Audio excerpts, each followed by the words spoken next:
Hey there and welcome. Today we are getting into something really fundamental, the hidden blueprint that shapes how we act in our relationships. We're going to be exploring attachment theory, a really powerful way to understand how we love, how we connect, and yeah, why we sometimes get so scared of getting close. So let me ask you something. Have you ever felt like you're just stuck? Like you're playing out the exact same scene in every single relationship? Maybe you're always the one chasing a partner who seems to need more and more space. Or, hey, maybe you're the one who hits the brakes and pulls away the second things start to feel serious. It's super frustrating, right? And trust me, it's an incredibly common feeling. But what if I told you these patterns aren't just random bad luck, and they're definitely not some kind of personal failing? No, these repeating loops are actually predictable. They're strategies our brains came up with, usually a long time ago, all in an effort to keep us emotionally safe. And this is so important to get. This is not about slapping a label on you or anyone else. We're not putting people in a box here. What we're doing is trying to understand the why behind our reactions, the reason we do the things we do when it comes to love. Think of them as adaptive strategies. And that's a really hopeful idea, because anything that was learned can also be relearned. So the framework that lets us make sense of all this is called attachment theory. Honestly, it's kind of like the key that unlocks the mystery of how we connect, giving us a map to our own inner world. So this theory was originally developed by psychologists John Bowlby and Mary Ainsworth. And what they figured out is that our very first bonds, with our caregivers, they create this sort of template. As little kids, we're basically asking these huge questions. Is the world a safe place? Can I count on other people to be there for me? And the answers we get from those early experiences, they form what's called an internal working model that we carry with us straight into our adult romantic relationships. Generally, this internal model tends to fall into one of four main patterns or styles. So let's dive in. We're going to break down each one and see what they actually look like in the real world. All right, first up is secure attachment. Now, this is often seen as the foundation for healthy, resilient relationships. But here's the thing. Secure doesn't mean perfect. Not at all. It means flexible. You see, at its heart, a secure attachment is built on this really solid ground of self-worth and trust. The deep-down belief is, I am lovable just as I am. And also, I can generally count on people to be there. And maybe most importantly, when conflict comes up, and it always does, right?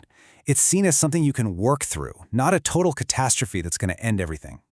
And here's how those beliefs actually play out. People with a secure style have this amazing ability to balance closeness with their own independence.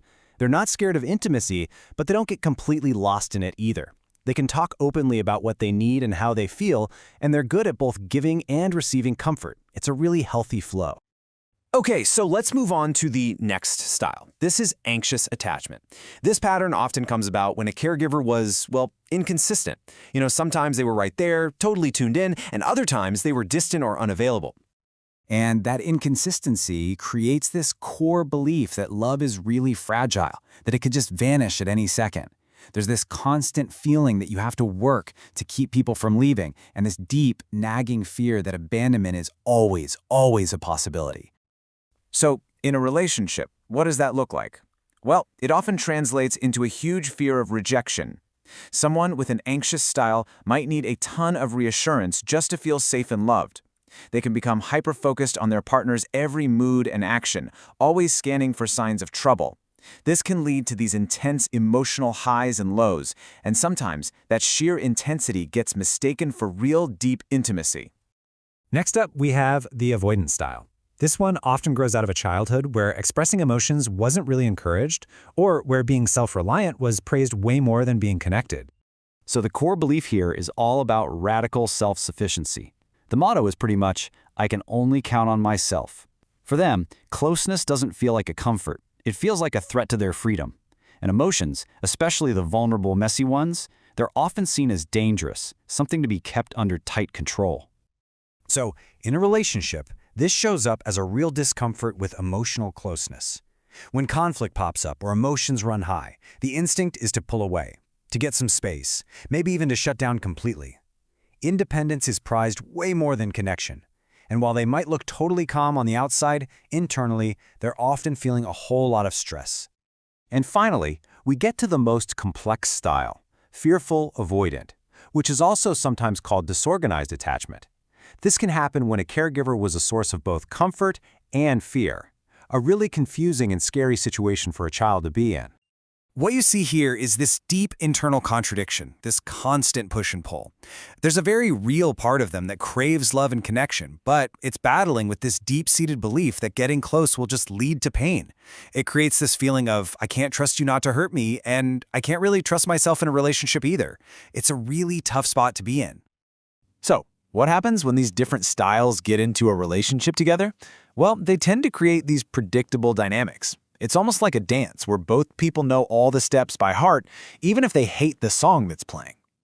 And the most classic, well-known pairing is what's called the anxious-avoidant dance. Let me break it down. When there's stress, the anxious partner, terrified of being abandoned, moves closer. They want to talk it out, they want reassurance. But that very move, that leaning in, triggers the avoidant partner's biggest fear, being smothered or losing their independence. So what do? They pull away to get space. One person chases, the other withdraws, and around they go. Each person's strategy perfectly triggering the other's deepest fear. It's a really painful cycle. Okay, hearing all of this might feel a little heavy, maybe even a bit discouraging, but listen, this next part is the most important piece of this whole explainer. These patterns are not your destiny, I promise. You can absolutely rewire your connections. This right here is the game changer. Just let that sink in. Because these styles were learned, they are not some permanent, unchangeable part of your personality. They're flexible, they can be changed. It is absolutely possible to grow and develop through safety, understanding, and new experiences. So the path toward what's called earned security usually involves a few key things. First, it just starts with awareness, noticing your own patterns without beating yourself up about them. Next, it's about experiencing what a secure relationship feels like. That could be with a supportive friend, a good therapist, or a patient partner who can be a stable anchor.